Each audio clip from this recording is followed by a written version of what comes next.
اعوذ باللہ من الشیطان الرجیم۔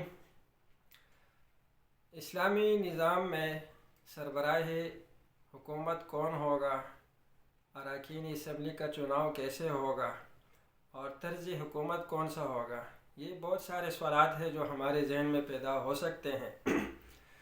تو اس پر بات کرنے سے پہلے ہمیں یہ دیکھنا ضروری ہے کہ کسی بھی علاقے پر یا کسی بھی ملک پر حکومت کرنے کے 4 طریقے ہیں۔ ان 4 طریقوں کے علاوہ کوئی حکومت ہو ہی نہیں سکتی۔ پہلا طریقہ یہ ہے کہ کوئی شخص اللہ رب العالمین خود بھیجے اور وہ قوم سے یہ کہیں کہ مجھے اللہ نے بھیجا ہے آپ پر حکمرانی کرنے کے لیے۔ تو وہ انبیاء کا ایک سلسلہ تھا جو کہ اب ختم ہو چکا ہے، اور حضرت محمد رسول اللہ صلی اللہ علیہ وسلم اللہ کے آخری نبی ہیں۔ ان کے بعد کوئی نبی نہیں آئے گا، وہ خاتم النبیین تھے، ان پہ نبوت کا سلسلہ ختم ہو گیا۔ تو یہ بات تو یہیں پر ختم ہو گئی کہ اللہ کے نبی کے بعد جب نبی نہیں آ سکتا تو کوئی بھی شخص یہ دعویٰ کرنے میں حق بجانب نہیں ہے، نامجاز ہے کہ وہ آ کے ہمیں یہ کہیں کہ جی مجھے اللہ نے بھیجے آپ پر حکومت کرنے کے لیے، اس لیے آج کے بعد میں تمہارا حکمران ہوں۔ دوسرا طریقہ یہ ہے کہ کوئی شخص بزور شمشیر اور بندوق کی زور پر ہم پر مسلط ہو جائے اپنی طاقت کے بل بوتے پر، جس کو ہم آمریت کہتے ہیں یا ڈکٹیٹرشپ کہتے ہیں، اور وہ صرف اس وجہ سے حکمران ہوتا ہے کہ وہ طاقتور ہوتا ہے اور کسی کو بھی ہمت نہیں ہوتی کہ اس کے سامنے کچھ بولے۔ جیسے وہ لوگ کو آزادی دیتا ہے یا لوگوں کو اظہار رائے کی آزادی دیتا ہے یا اپنی منتخب نمائندے لانے کی اجازت دیتا ہے تو اس کی حکومت چلی جائے، تو اس کو ہم آمریت کہتے ہیں، یعنی ڈنڈے کے زور پر حکومت کرنا۔ تیسرا جو طریقہ ہے وہ یہ ہے کہ قبائلی نظام میں ایک سردار ہوتا ہے اور اس کے پھر پشتیں چلتی جاتی ہیں، اس کی اولاد اسی قبیلے کے سردار، چودھری یا خان وڈیرے ہوتے ہیں، اور وہ قبائلی سسٹم میں زیادہ تر یہ رواج ہے اور آج بھی ہے، پہلے بھی تھا کہ قبیلے کا جو بڑا ہوتا تھا آٹومیٹکلی خود بخود اس کا بیٹا ہی اس قبیلے کا سردار ہوتا تھا اور وہ اس قوم کی تقدیر کے فیصلے کرتا تھا۔ وہ قاضی بھی ہوتا تھا، وہ جج بھی ہوتا تھا، وہ بادشاہ بھی ہوتا تھا۔ اس کے منہ سے نکلا ہوا ہر حرف جو تھا وہ حرف آخر سمجھا جاتا تھا۔ یہ 3 طریقے ہو گئے۔ چوتھا طریقہ یہ ہے کہ ہم عوام خود کسی کو اپنا نمائندہ منتخب کر کے بھیجیں کہ وہ وہاں جا کے قانون سازی کریں یا ہم پر حکومت کریں اور ہمارے مسائل حل کریں۔ تو شروع کی جو 3 طریقے ہیں اس میں تو پہلا طریقہ نبوت کا تھا، وہ ختم ہو چکا ہے۔ دوسرا طریقہ امریت کا ہے جو ظلم پر مبنی ہے، وہ ایک انا کی حکومت ہوتی ہے، ایک شخصی حکومت ہوتی ہے، اس کی مرضی ہوتی ہے۔ تیسرا جو قبائلی نظام ہے وہ بھی نہیں ہو سکتا، کیونکہ پاکستان میں سینکڑوں قومیں آباد ہے، ہر شخص یہ چاہے گا کہ میرے قبیلے کا، میرے قوم کا خان یا سردار جو ہے وہ حکومت کریں پورے پاکستان پہ، تو ایسے بھی ناممکن ہے۔ اب چوتھا جو آخری طریقہ رہ گیا ہے وہ ہے کہ ہم خود اپنے بندے منتخب کر کے بھیجیں اور ان کو محدود اختیارات کے ساتھ بھیجیں کہ وہ ہم پہ حکومت کریں، وہ ہمارے لیے قانون سازی کریں، وہ ہماری خدمت کریں۔ قرآن نے اسی طریقے کو جو ہے پریفر کیا ہے، ترجیح دی ہے کہ وَأَمْرُهُمْ شُورَى بَيْنَهُمْ، ان کے درمیان جو امر ہوگا، امر کو سمجھنے کی بات ہے کہ امر کہتے کس کو ہے۔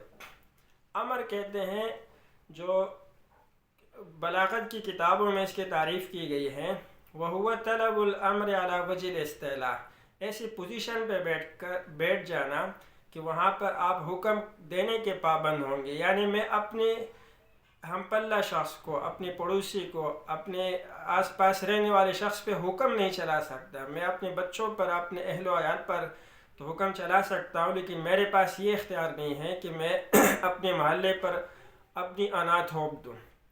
تو اس کو امر کہتے ہیں۔ امر کا مطلب ہی یہ ہے کہ حکم دینا۔ تو اللہ رب العالمین فرماتے ہیں کہ حکم دینے کے جو مصادر ہیں، جو مراجع ہیں، جو مراکز ہیں، وہ شورا سے ہونے چاہیے۔ شورا عربی میں پارلیمنٹ کو کہتے ہیں، اسمبلی کو کہتے ہیں۔ اب اسمبلی میں منتخب کیے جانے والے نمائندے 2 طریقوں سے ہو سکتے ہیں، یا تو یہ کہ ہم لائف ٹائم ان کو منتخب کر دیں اور وہ پھر جب تک وہ زندہ ہے ہم پہ حکومت کریں، یا یہ کہ ان کو کچھ وقت دیا جائے، اگر وہ اس میں بہترین پرفارمنس دیتے ہیں تو پھر ہم اگلی دفعہ پھر ان کو منتخب کریں۔ یا یہ ہے کہ وہ ہمیشہ مرد دم تک اور پھر ان کی اولادیں ہم پر حکومت کریں، تو دوسرا طریقہ یہ بھی غلط ہے کہ وہ آئیں اور جب تک وہ زندہ ہے بادشاہ بن کے رہیں، اور اس کی خوشی قوم کی خوشی ہو، اس کے غم قوم کا غم ہو، اس کی مرضی قوم کی مرضی بن جائے، اس کا غصہ قوم کا غصہ بن جائے۔ تو سب سے بہترین طریقہ جو ہمارے سامنے آتا ہے وہ ہے یہ جمہوریت والا، جمہور جس کی طرف ہو، زیادہ ووٹ جس کو ملیں اور چند وقت کے لیے اس کو بیچ دیا جائے، اور اس کے ساتھ ساتھ اس کو محدود اختیارات دیے جائیں، پھر اس پہ اس کا محاسبہ بھی کیا جا سکے، ایسے عدالتوں کے سامنے وہ جواب دہ ہو، ایسے اداروں کے سامنے وہ جواب دہ ہو۔ اور سب سے بڑا جو اس کا جواب دہ ہونے کا احساس ہے وہ تو عوام ہوں گے، تو اس لیے 5 سال یا 4 سال یا 6 سال اس کے ٹرمز پہ بات ہو سکتی ہیں۔ اس کو یہ ڈر ہوگا کہ مجھے اسی عوام کے پاس دوبارہ جانا ہے، تو عوام کے لیے وہ خدمت سر انجام دے گا۔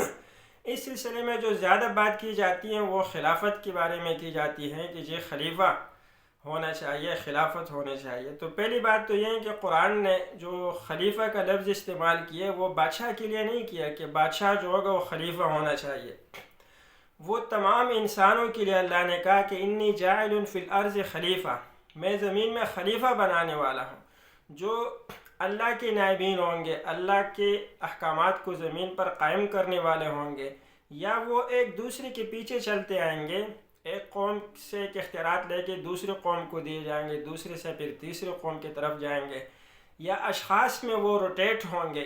یہاں پر خلیفہ کا وہ مطلب نہیں ہے جو نبی کریم صلی اللہ علیہ وسلم کے بعد جو 4 خلفاء ہمارے آئے تھے، حضرت ابوبکر صدیق، حضرت عمر فاروق، حضرت عثمان غنی، حضرت علی رضی اللہ تعالی عنہم اجمعین، یہ خلیفہ جو تھے یہ اللہ کے نائب بن کے آئے تھے، اللہ کے دین کے جو احکامات تھے اس کو امپلیمنٹ کروانے آئے تھے، اس بحاق پہ ان کو خلیفہ کہا جاتا تھا یا امیر المومنین کہا جاتا تھا۔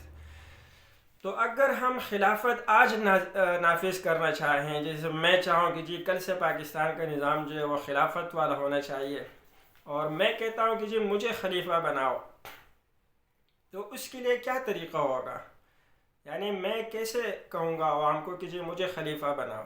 ظاہر بات ہے عوام کی جو تعداد جس شخص کے پاس زیادہ ہوگی وہی خلیفہ منتخب ہوگا۔ تو عوام کی تعداد زیادہ کیسے ہوگی، کم کیسے ہوگی، اس کا پتہ ہمیں صرف ووٹ سے پتہ چلے گا، الیکشن سے ہمیں پتہ چلے گا۔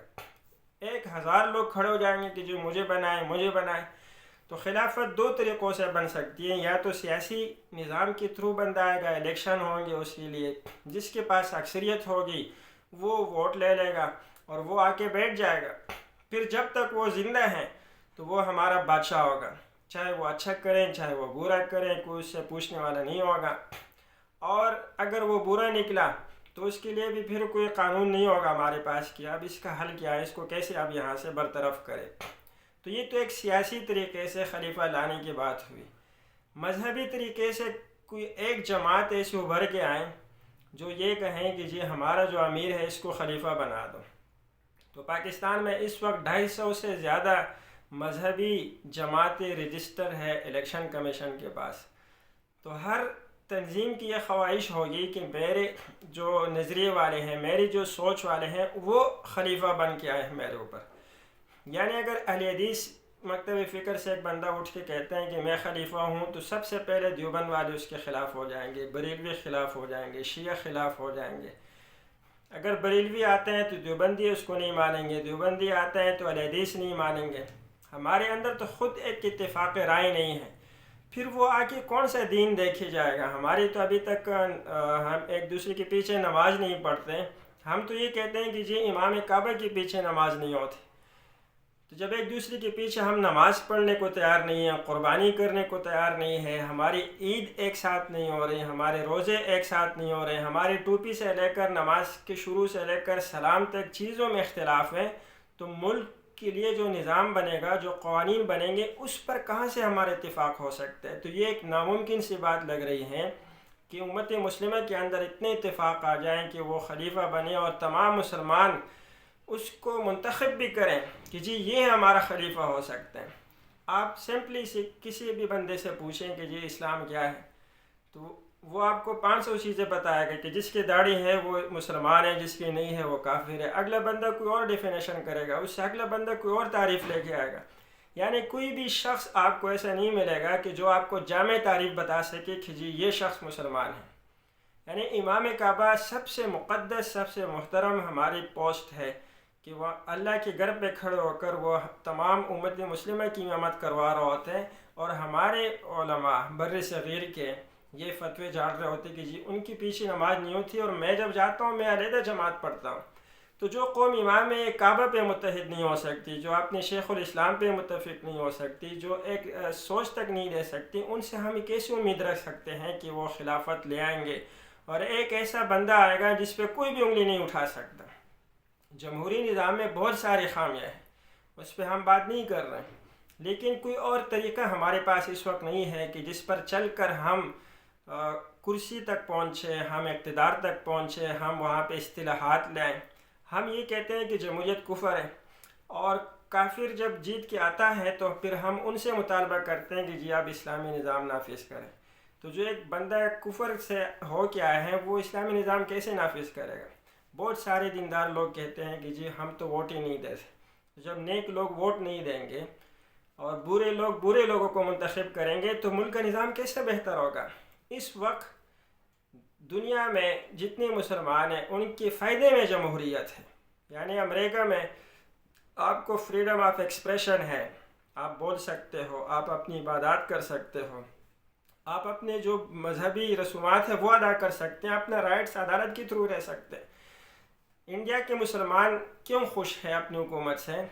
وہ کہتے ہیں کہ انڈیا ایک سیکولر اسٹیٹ ہے، وہاں پہ سب کو آزادی ہے، جمہوریت ہے، وہاں مدرسے قائم کر سکتے ہیں، نماز پڑھ سکتے ہیں۔ ٹھیک ہے، اگر آزادی میں کمی بیشی ہو سکتی ہے، لیکن مجموعی طور پہ وہاں کے مسلمانوں کو اگر رائٹس ملے ہوئے ہیں، امریکہ میں اگر مسلمانوں کو حقوق میسر ہیں، یورپ میں میسر ہیں، آسٹریلیا میں میسر ہیں، تو وہ ان جمہوری قوانین کی وجہ سے۔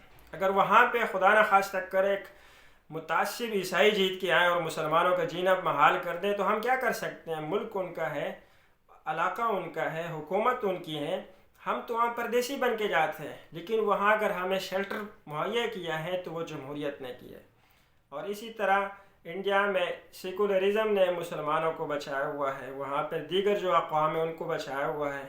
ان میں قانون تو ہے ان کا، ان کے حکمرانوں کی نیتوں میں اور شخصیات کے آنے جانے پہ فرق تو پڑ سکتا ہے، لیکن یہ نہیں ہو سکتا کہ اس سسٹم کو کوئی جھٹلائے۔ آج اگر مجھے یورپ میں اذان کی آزادی ہے، مجھے اپنی نماز پڑھنے کی آزادی ہے، تو وہ اسے قانون کی مرہونی منت ہے۔ وہ نمائندے ہم بیچتے ہیں تو وہ قانون کرتے ہیں۔ کوئی بھی قانون ہے، آپ اسمبلی میں اپنا نمائندہ بھیجیں، وہ قانون پاس کرائیں، وہ قرارداد پاس کرائیں، آپ 2/3 میجورٹی لے کر آئیں، اپنی مرضی کے قانون آپ بنا کے پیش کریں۔ سراج الحق صاحب کہتے ہیں کہ مجھے پشاور میں فوش بینر کے خلاف مظاہرے پر گرفتار کیا گیا، اور اسی سراج الحق نے ہی اگلے سال الیکشن جیتا اور سینئر وزیر کے پی کے بن کے اس نے آرڈر دیا کہ تمام بینر پشاور میں جتنے فوش تصاویر پر مبنی بینر ہیں سب کو اکھاڑ کے پھینک دیا جائے، اور شام تک میرے حکم پر عمل درآمد ہو چکا تھا۔